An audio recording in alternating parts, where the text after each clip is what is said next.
दोस्त अपनी water bike को धोने के लिए रिवर में जाते हैं। तभी एक क्रोकोडाइल उनके ऊपर हमला करता है। उनके एक दोस्त को पानी के अंदर खींच कर ले जाता है, जबकि दो लड़के पेड़ के ऊपर चढ़ जाते हैं।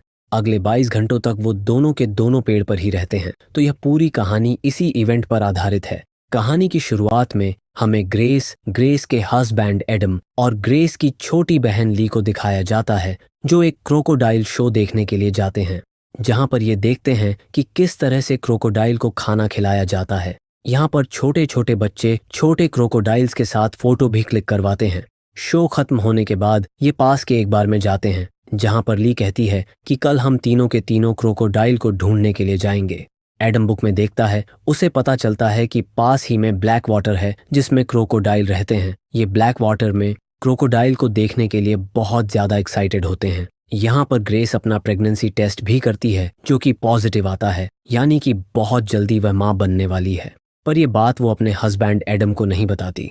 अगले दिन ये तीनों के तीनों ब्लैक वाटर के पास पहुंच जाते हैं, लेकिन इन्हें पहुंचने में देर हो गई होती है, क्योंकि जो फिशिंग बोट होती है अब तक वो जा चुकी है। लेकिन यहाँ पर एक और गाइड होता है। वो कहता है कि मैं तुम्हें ले चलूंगा। ये बहुत दूर आए होते हैं, इसीलिए ये उसकी बात मान जाते हैं। गाइड अपने पास एक रिवॉल्वर रखता है और इन तीनों को अपने साथ ब्लैक वाटर रिवर में ले जाता है। इनका फिशिंग का भी प्लान होता है। एक जगह ये रुक जाते हैं, जहां पर गाइड इन्हें बताता है कि अब इस रिवर में क्रोकोडाइल्स नहीं बचे। पहले यहाँ पर क्रोकोडाइल्स हुआ करते थे। ये तीनों के तीनों अब यहाँ पर मछली पकड़ना शुरू कर देते हैं, और तभी बोट से कुछ टकराता है, जिससे सबके सब डर जाते हैं। गाइड जब चेक करता है तो खाली एक डिब्बा होता है जो बार बार बोट से टकरा रहा था। उस डिब्बे को बाहर निकालता है, जिसके बाद ये एक बार फिर से फिशेस को पकड़ने की कोशिश करते हैं, लेकिन इनके कांटे में एक भी फिश नहीं फंसती। और अब गाइड इन्हें और भी अंदर ले जाता है, जहां पर ये मछली पकड़ने की कोशिश कर रहे होते हैं। और तभी एडम के कांटे में कुछ फंस जाता है। ली उसकी फोटो खींचती है। उसे पानी में कुछ अजीब सा दिखा होता है, पर इससे पहले कि वो कुछ समझ पाती, एक क्रोकोडाइल पानी से निकलकर इनकी बोट को पलट देता है। ये सब के सब घबरा जाते हैं। आसपास बहुत सारे पेड़ होते हैं। एडम अपनी वाइफ ग्रेस को जल्दी से पेड़ पर चढ़ाता है, क्योंकि उसे एहसास हो चुका है कि आसपास बहुत खतरा है। लेकिन ली अब भी बोट के नीचे होती है। वहीं ग्रेस को टूरिस्ट गाइड की लाश दिखती है, जो देखकर वो डर जाती है। वो एडम को जल्दी से पेड़ पर आने के लिए कहती है। एडम उसकी बात मानकर पेड़ पर आ जाता है, जिससे वो मगरमच्छ से बाल बाल बच जाता है। और ली, जो अब तक बोट के नीचे थी, वो बोट के ऊपर चढ़ जाती है। क्रोकोडाइल उसके आसपास ही होता है, जो जोर जोर से बोट को हिलाना शुरू कर देता है ताकि ली नीचे गिर जाए। पर इससे पहले कि वह ऐसा कर पाता, ग्रेस और उसका हस्बैंड एडम पानी को जोर जोर से हिलाना शुरू कर देते हैं, जिस वजह से क्रोकोडाइल वहां से टूरिस्ट गाइड की बॉडी को लेकर चला जाता है। और अब ली के पास यही मौका है कि वह पेड़ पर आ सकती है। एडम उसे लेने के लिए बोट के पास जाना चाहता है, लेकिन ग्रेस उसे ऐसा करने से मना करती है, क्योंकि अब भी वो क्रोकोडाइल आसपास ही हो सकता है। पानी में उसका मुकाबला नहीं किया जा सकता। वहीं ली के पास बोट पर एक रस्सी होती है, जिसे ग्रेस देख लेती है। वो ली से कहती है कि रस्सी को हमारी तरफ फेंको, ताकि हम तुम्हें बोट के साथ यहाँ पर खींच लें और बोट को सीधा करके तीनों के तीनों यहाँ से निकल जाएं।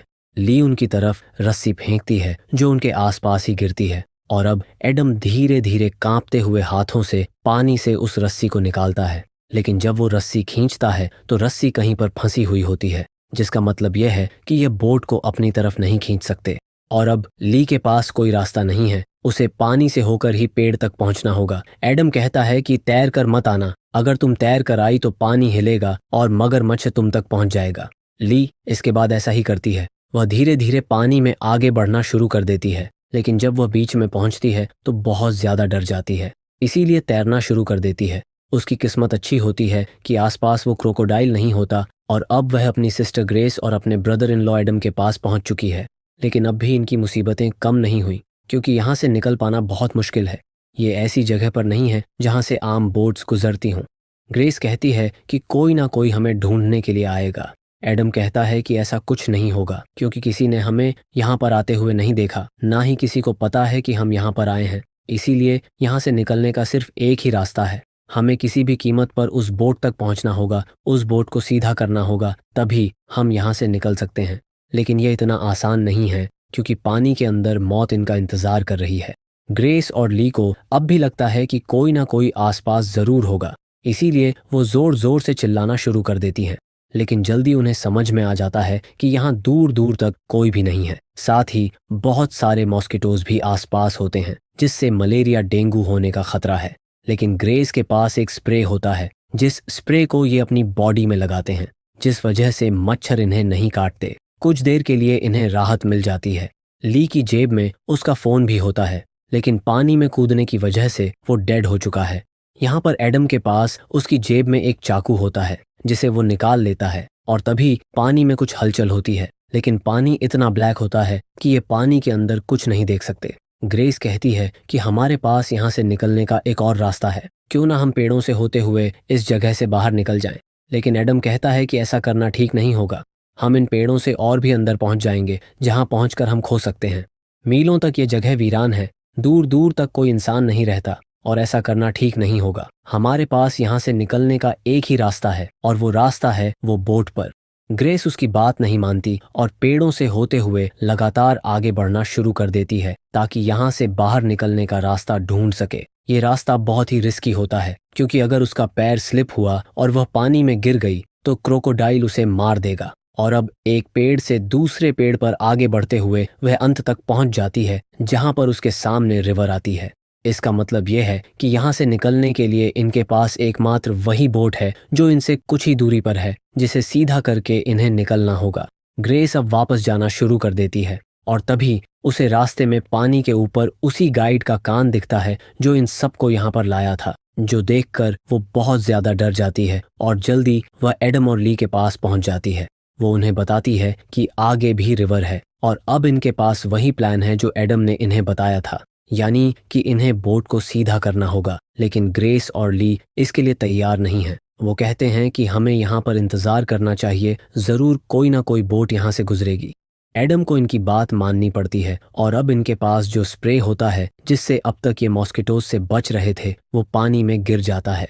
एडम के सब्र का बांध टूट जाता है और वह फैसला करता है कि वह पानी में उतरेगा। वह धीरे से पानी में उतरता है और बहुत आहिस्ता आहिस्ता पानी में आगे बढ़ता हुआ वो बोट तक पहुंच जाता है। वो बोट को सीधा कर देता है, जो देखकर ग्रेस और ली खुश हो जाती हैं। लेकिन तभी पानी के अंदर से क्रोकोडाइल एडम को नीचे खींच लेता है। दरअसल क्रोकोडाइल ने उसकी आहट को सुन लिया था और अब क्रोकोडाइल ऊपर आता है। उसने एडम को मार दिया है, जिससे ग्रेस को गहरा सदमा लगता है। वह पूरी तरह से खामोश हो जाती है। उसने अब तक एडम को नहीं बताया था कि वह पिता बनने वाला है। एडम की बॉडी को क्रोकोडाइल अपने साथ पानी के अंदर ले जाता है।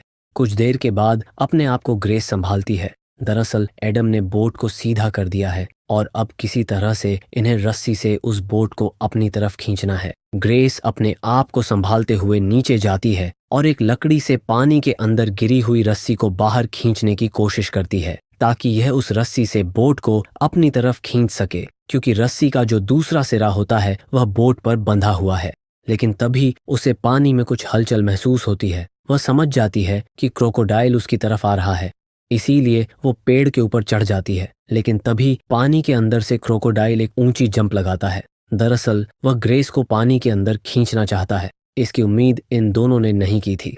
ग्रेस की किस्मत अच्छी होती है कि उसकी जान बच जाती है। ये क्रोकोडाइल बहुत ही खतरनाक है। अब क्योंकि क्रोकोडाइल ऊपर आ गया होता है, इसीलिए एडम की बॉडी भी ऊपर आ जाती है, जिसे देखकर इन दोनों को बहुत दुख होता है। साथ ही जैसे जैसे वक्त बीत रहा होता है, बोट इनसे धीरे धीरे दूर जा रही है, क्योंकि पानी में लगातार हलचल है। पूरी रात ये दोनों उसी पेड़ पर गुजारते हैं। सुबह होने पर ये देखते हैं कि बोट इनसे कुछ दूर जा चुकी है। कई घंटों से इन दोनों ने पानी नहीं पिया, इसीलिए दोनों के दोनों प्यासे भी हैं। और अब ये दोनों के दोनों पेड़ों से आगे बढ़ते हुए बोट के पास जाने की कोशिश करते हैं। लेकिन एक जगह ऐसी आ जाती है जहां पर इन्हें पानी पर उतरना होगा। ये दोनों के दोनों बहुत आराम से पानी के अंदर उतर जाते हैं और तभी इनके सामने क्रोकोडाइल आ जाता है। ये दोनों वापस पेड़ पर चढ़ने की कोशिश करते हैं, लेकिन क्रोकोडाइल ग्रेस को पकड़ लेता है, पर वह हार नहीं मानती। वो क्रोकोडाइल से लड़ते हुए पानी के ऊपर आ जाती है। ली उसका हाथ खींचकर उसे पेड़ पर ले आती है, पर क्रोकोडाइल ने ग्रेस के पैर को बुरी तरह से जख्मी कर दिया है। ली उसके पैर पर कपड़ा बांध देती है। तभी इनसे कुछ दूरी पर एक बोट गुजरती है। ली जोर जोर से चिल्लाती है, लेकिन इंजन के शोर की वजह से वो लोग ली की आवाज नहीं सुन पाते और वहां से निकल जाते हैं। ली को पता है कि उसे अपनी बड़ी बहन ग्रेस को जल्द से जल्द यहाँ से निकालना होगा, क्योंकि उसके पैर से बहुत ज्यादा खून बह रहा है और अगर उसे मेडिकल सुविधा नहीं मिली तो उसका बच पाना नामुमकिन है। अब ली अपना दिल पक्का करके पानी के अंदर उतर जाती है। धीरे धीरे वो बोट के पास जाती है और बोट पर चढ़ जाती है, लेकिन क्रोकोडाइल भी वहां पहुंच चुका होता है। वह ली पर हमला करने के लिए खुद बोट के ऊपर चढ़ाता है, जिस वजह से ली को पानी में कूदना पड़ता है, जिसके बाद क्रोकोडाइल उसे पानी के अंदर खींच लेता है। कुछ देर बाद ली की आंखें खुलती हैं। वह देखती है कि उसके सामने गाइड की डेड बॉडी पड़ी है। वो खुद भी बुरी तरह जख्मी है लेकिन जिंदा है। उसकी किस्मत अच्छी थी कि वो बच गई थी। दरअसल जब क्रोकोडाइल का पेट भरा होता है तो वो अपने शिकार को मारकर छोड़ देता है। उसे लगा होगा कि ली मर चुकी है, लेकिन ली अभी भी जिंदा थी। उसे याद आता है कि गाइड के पास पिस्टल होती है। वो पिस्टल निकालती है, लेकिन कीचड़ लगने की वजह से वो जाम हो चुकी होती है। सबसे पहले वो गन को साफ करती है और इसके बाद एक हाथ का इस्तेमाल करते हुए पानी को हिलाती है ताकि क्रोकोडाइल वहीं आ जाए और वो उसे मार सके। क्रोकोडाइल पीछे से आता है। ली को पता चल जाता है। वो उस पर फायर करना चाहती है, लेकिन किस्मत उसका साथ नहीं देती क्योंकि पिस्टल दोबारा जाम हो जाती है। अब उसे अपनी जान बचाने के लिए पानी में भागना पड़ता है। क्रोकोडाइल उसके पीछे होता है और अब वो ली को मारने वाला होता है। ली बार बार ट्रिगर दबाती है। पिस्टल अभी भी जाम है, लेकिन अचानक से गोली चल जाती है और क्रोकोडाइल का अंत हो जाता है। क्रोकोडाइल अब मारा जा चुका है। ली जल्दी से पेड़ की ओर आती है जहां उसकी बड़ी बहन ग्रेस पड़ी होती है, लेकिन अब तक ग्रेस की मृत्यु हो चुकी है। उसने अपने ब्रदर इन लॉ एडम और अपनी बहन ग्रेस दोनों को खो दिया, जिससे ली बुरी तरह टूट जाती है। इसके बाद ली अपनी बहन की डेड बॉडी को बोट पर रखती है और धीरे धीरे वहां से निकल जाती है। और इसी के साथ ये फिल्म, ये सर्वाइवल कहानी यहीं पर खत्म हो जाती है।